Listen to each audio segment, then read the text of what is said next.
Isang beses lang tayo mabubuhay sa mundo. Kaya naman, dapat sulitin mo na ang bawat segundo nito.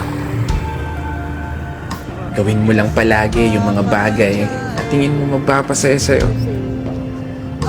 Puntahan yung mga lugar na gusto makita ng mga mata mo. Kasi isang beses lang.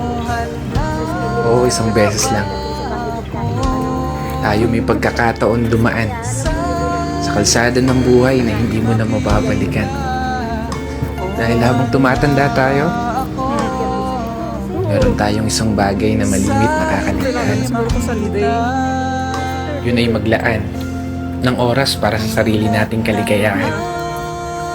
Kasi karamihan sa atin, puro trabaho na lamang nasa isip. Kanina?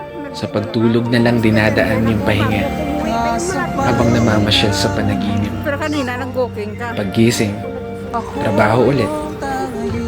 Hanggang sa hindi mo na magawang masulit kahit man lang saglit.